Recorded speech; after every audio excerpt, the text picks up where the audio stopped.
सबसे खतरनाक एक और बड़ी अहम खबर है वो ये है कि अमेरिका का सुपर फास्ट राक्षस कहा जाने वाला B-1 लैंसर बॉम्बर अब भारत आ रहा है। इसको लेकर के भूचाल आ गया हर जगह।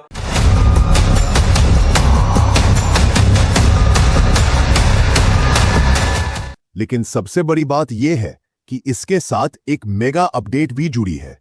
भारत को इसे खरीदने या लीज पर लेने का ऑप्शन मिलने वाला है। यकीन जानिए मेरा दिल दुख रहा है बतौर पाकिस्तानी। और इसके साथ भारत अमेरिका की अब तक की सबसे बड़ी एयर एक्सरसाइज भी होने जा रही है। अमेरिकी एयरफोर्स का ये बॉम्बर B-1 नाम से जाना जाता है और इसे the beast of the sky कहा जाता है। इसकी रफ्तार ऐसी है कि कोई भी फाइटर जेट इसका पीछा नहीं कर पाता। अब भारत में ये आएगा साउथर्न इंडिया यानी कि दक्षिण भारत में होने वाले मेगा ज्वाइंट ड्रिल में भाग लेने। ये वही एक्सरसाइज है जिसमें भारत और अमेरिका की एयरफोर्स एक साथ लॉन्ग रेंज स्ट्राइक ऑपरेशन का अभ्यास करेंगी।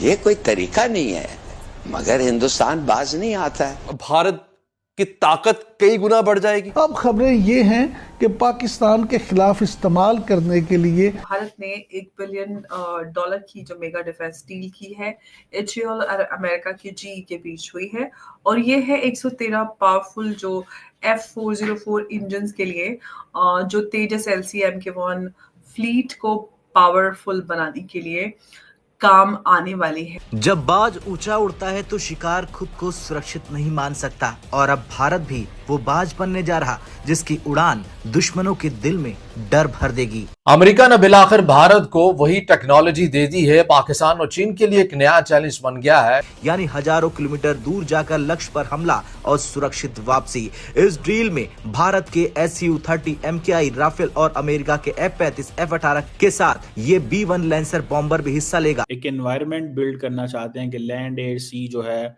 वो जॉइंटली ऑपरेट करें, इंटीग्रेशन हो, प्लानिंग हो।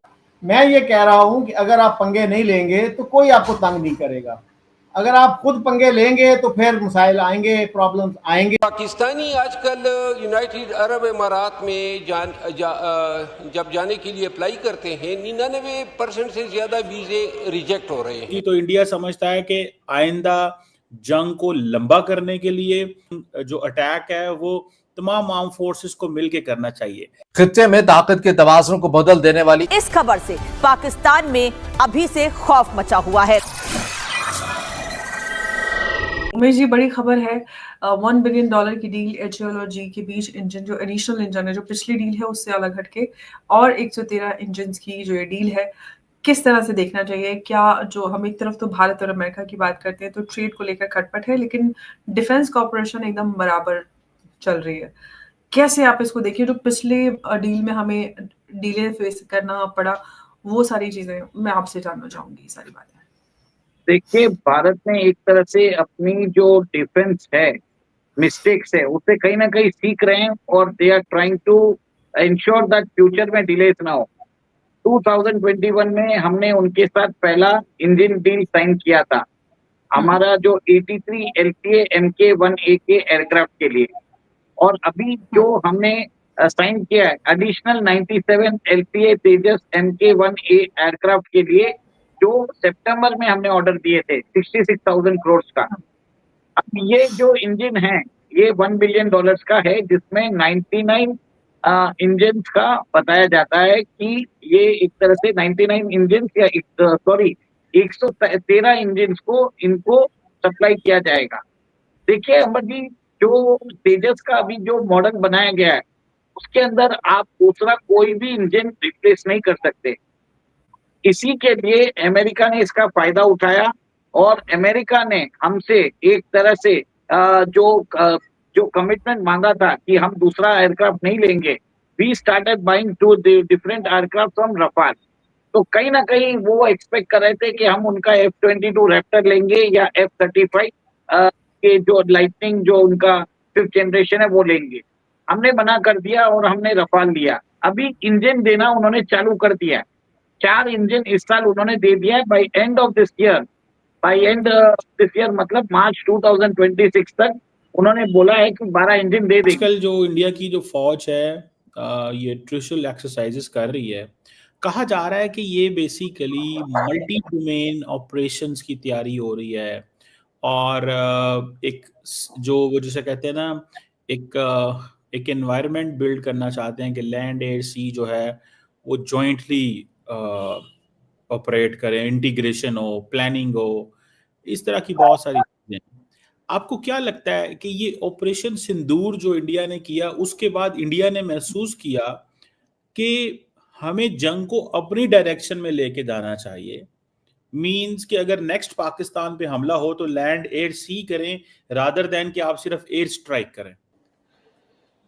गुड क्वेश्चन जीमा साहब। अगर मैं इसको कंसेप्चुअली ले जाऊं इस चीज को कि लड़ाई को कैसे ऑर्केस्ट्रेट किया जाता है और क्या क्या डोमेन्स में लड़ाई लड़ी जाती है, तो हमने डिफरेंट जो अभी हाल ही में जो वॉर्स हुई हैं उसमें हमने डायमेंशंस देखे हैं कि क्या क्या डायमेंशन लड़ाई के इस्तेमाल हुए हैं। फॉर एग्जांपल अगर मैं आपको यूक्रेन और रशिया की वॉर जो चल रही है उसमें नेवल से भी ब्लॉकेड का एक प्लान था शुरू में। आप जानते हैं कि ओडेसा की तरफ ब्लॉकेड हुआ था, ब्लैक सी की तरफ, और फिर एयरलैंड बैटल तो आपका चल ही रहा था। इस प्रीडोमिनेंस हमने देखी कि रशिया ने शुरू में एयर पावर इस्तेमाल नहीं किया था और अपना एक मिसाइल्स को इस्तेमाल किया था ज़्यादा और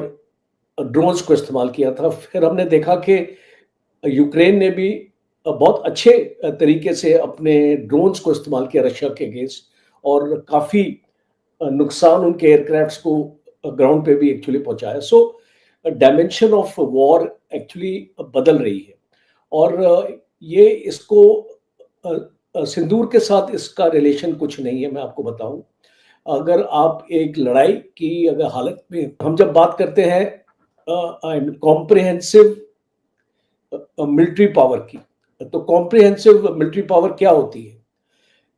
और it is the dimension of your military strength of your army, air force and navy.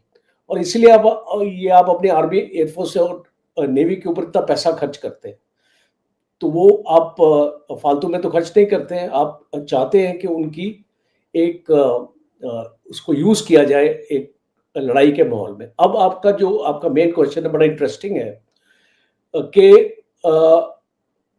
Do nations want to fight long wars? Because अभी